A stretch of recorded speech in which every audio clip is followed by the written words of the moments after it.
You can try our pho. It's very good. It's allegedly very good. Recipe passed down from my grandmother. The closest thing you can get to Vietnam without flying over there. Ayan.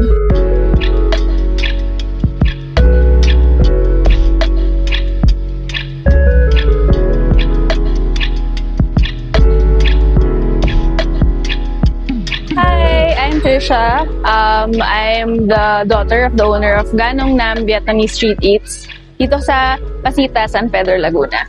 Lumipat kami dito sa San Pedro around 2007, maybe 10 years ago. So, parang yung mom ko, all her life, lumaki siya sa Manila. That's where her roots are and everything. And that's where her mom is. Yung mom niya, so yung lola ko actually yung Vietnamese, full Vietnamese. So, yung mom ko half Vietnamese. Pinanganak siya sa Vietnam. Andun siya until 5 years old siya. At then lumipat sila here. Tapos ayun, parang since exiting the corporate world yung mom ko, naghahanap siya syempre ng parang ibang gagawin niya. And syempre, what better thing to do than share yung flavors yung unique flavors na alam niya from growing up. So personally, as in sobrang biased din kami sa Vietnamese food and Vietnamese flavors. Like, I think a lot of my friends can attest to it na para every time may matadaanan kami yung Vietnamese na na restaurant or like, mag-aaya sila mag-Vietnam kasi mas accessible na siya these days. Parang ako, okay, let's go kasi sobrang sarap, kailangan nyo matikman. So growing up, parang something siya na champion talaga namin as a family. Actually, hindi naman kami nahirapan mag-introduce masyado ng bagong, yung Vietnamese flavor. Kasi, medyo perfect yung timing. Kasi recently, ang dami na ng people na nakapag-travel to Vietnam. So, natikman na nila, nagkaroon na silang introduction. So, syempre, nung nakauwi na sila dito, parang medyo alam na nila kung ano yung hinahanap nilang flavors. Yung pagkakagawa namin ng menu namin here, medyo, joint effort siya ng ako, tsaka yung mom ko, tsaka yung family namin. Kasi, background sa family namin, yung lola ko and yung lolo ko Pinoy, yung lola ko Vietnamese. They flew here to the Philippines in 1975 to flee from the war. So, medyo kasama sila ng mga refugees ng Vietnam War, yung time na yon. And then, so dito na sila nag-establish ng family. And then yung lola ko, nagbukas din siya ng Vietnamese restaurant. Back in the 90s, I think, or early 2000s. Yung unang branch was in FB Harrison. Tapos nagbukas din siya ng restaurant eventually no early 2000s sa SM Mega Mall. So ando kami for a while until recently sa ADB, sa Asian Development Bank.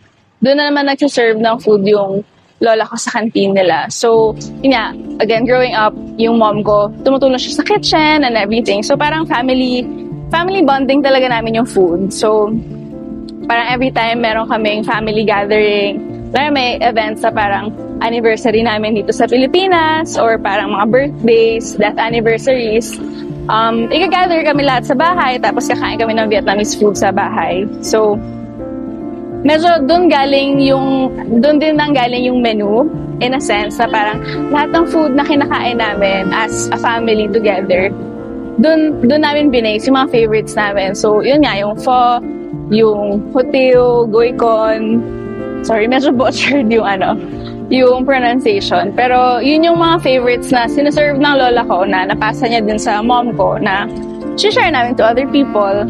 Yun. Ganong Nam is basically chicken sauce. So, ganong is yung parang grilled chicken na Vietnamese style. Usually served with pepper flakes and green chili sauce and with banh mi. Then Nam can be translated to south, which is where our family comes from. Galing kaming Cai Be, the province of Cai Be from Vietnam. So that's in southern Vietnam, mga 2 hours away from Ho Chi Minh. So that's what it means. And Vietnamese street eats lang kasi that's kind of what the feeling na gusto namin i-emulate dito. Yung feeling na pag nasa Vietnam ka, nasa tabing kalsada ka lang, tapos low yung seating, tapos talagang wala kang kakain ka lang kasi masarap yung pagkain. Yeah. tapos yung setting ng table, actually, pakanako talaga to lahat as the anak. Kasi parang, syempre, nung ina-ideate namin to lahat, syempre yung parents ko, medyo older sila, na parang sila, hindi, kailangan maayos yung seats. Parang, syempre, medyo dapat senior, tuhod-friendly, na parang mataas yung seats, mataas yung tables, yun. Tapos parang ako, nung first time ko kasi pumunta sa Vietnam, talagang yun yung nag-stand out to me, yung low seating and yung roadside ambience na parang sobrang casual lang ng lahat. Pero for some reason, ang sarap ng upo ko habang kumakain ako ng pho sa tabing kalsada. So parang pinush ko talaga yung parents ko na parang hindi, kailangan natin mag-provide ng low seats para talagang andun yung street eats na na ambience. Favorite menu item ko is yung goikon shrimp and yung bumganong. So yung bumganong is our cold noodle salad with the grilled chicken on top. So yun yung favorites ko kasi parang very refreshing sila kasi madalas mainit, di ba? So parang hindi naman all the time like sabaw, mainit na sabaw yung kinikrave ko. I feel like yung goikon and yung bumganong is like yung pinaka sobrang light, parang nakakagaan ng freshness ng aura yung experience niya. Kasi may herb siya and gulay, very balanced meal siya for me. Yung best seller namin is yung pho, which is our pho with beef brisket. So yun, actually originally this wasn't on our menu. Nung una kami nag-open, ang concept lang talaga namin is actually puro chicken lang talaga. Pero parang for the first 3 weeks na open kami, siguro every day, at least 2 times a day, may magtatanong sa amin na, wala ba kayong pho? Wala ba kayong pho? So parang kami, parang yun yata talaga yung gusto ng mga tao dito sa Pasita. So syempre, sino ba naman kami para humindi sa request ng mga customers namin. So we tried, and yeah, I mentioned it in one of my reels on our page na we were actually really scared to do pho at first. Kasi, yun nga, yun yung specialty ng lola ko, ni Lola Annie. So, parang, medyo nakaka-pressure kasi parang if we're going to do it, it has to be right, it has to be perfect. Parang it has to, give justice to kung anong flavors yung tinuro sa amin ng lola namin and kung ano yung napakilala sa amin. So, there was a lot of pressure, pero my mom, worked on it. She got through her fears, ganon. Tapos yun, it ended up really being one of our best sellers here. Yeah. In terms of the word authenticity, actually, we don't like to claim that we're authentic, or that exact word na authentic.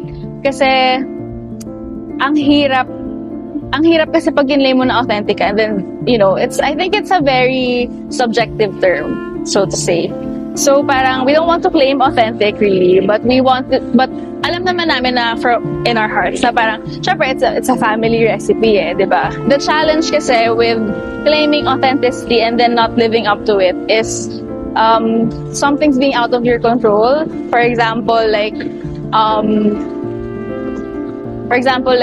raw materials or supplies, hindi all the time available here sa Philippines yung ingredients na meron sila sa Vietnam. For example, just the mere fact that we are serving calamansi instead of yung kumquat ng Vietnam, like, kung talagang strict tayo about authenticity, hindi na kami authentic dun pa lang kasi calamansi yung sinaserve namin. So, we don't like to claim authenticity, but we do know na, alam naman namin, like, yung soul ng dish, and syempre yung Vietnamese blood, gano'n, and yung learning from our Vietnamese lola, that's where the soul of our food is. The biggest challenge of running this business right now is, rising food costs, rising raw material costs. Kasi, those are things that are out of our control. And, syempre, parang, Vietnam is known to be a place where it's very affordable to, yung food nila outside, so affordable. So, syempre, naiintindihan naman namin na parang, someone comes here and says na parang, ang expensive niya naman sa Vietnam.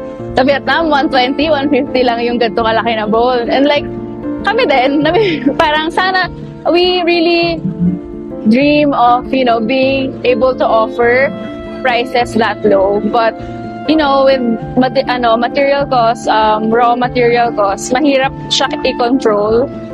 And yun, parang the reason, what I keep telling my friends is the reason that they can keep prices so low in Vietnam is because yung agriculture nila doon is very supported ng government. So parang very heavily subsidized ang raw materials nila.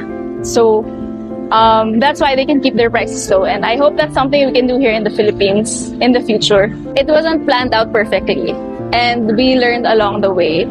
So parang we learned a lot of things and we're still learning. There's still a lot to learn for us. But I don't think I would have changed anything from the start kasi I think it was some of those things are necessary for us to learn because especially nagkaroon kami ng incident like a few months back regarding security in the area, and that actually kind of sparked medyo some kind of backlash in a sense na parang nabuhayan din yung mga tao na parang parang kailangan mas maging safe yung area natin, kailangan parang nahihirapan yung mga tao, like small businesses in the area are having trouble because we need help, we need to secure ourselves here, ganun. Parang syempre yung mga tao nanghihingi ng accountability and nanghihingi ng help from our local government, which they provided din naman. So a lot of hard lessons in the past like 10 months, but so far all necessary and all helpful naman, and we're super happy, looking forward to learning more. The fact that our recipe is passed down through generations is really what makes me proud about it. Like we are a family. I like to say that we are a family of survivors. Yun, parang hindi naman well-off din yung family ng lola ko, syempre, in Vietnam. And then, can you imagine na she went here, wala siyang kilala, tapos nakapag-build siya ng legacy niya here. So, that's what really makes me proud, is the fact that our food and our recipe is something that emerges out of grit and resilience. Hi guys! Come visit Ganong Nam Vietnamese Street Eats. We're located dito sa Pasita Avenue, sa may Rizal ShopRite sa Pasita Avenue in San Pedro, Laguna. We're open from 2 p.m. to 8 p.m. Tuesday to Thursday and 9 p.m. on weekends, so Friday to Sunday. You can try our pho. It's very good. It's allegedly very good. A recipe passed down from my grandmother. The closest thing you can get to Vietnam without flying over there. Yeah. So yeah, come over.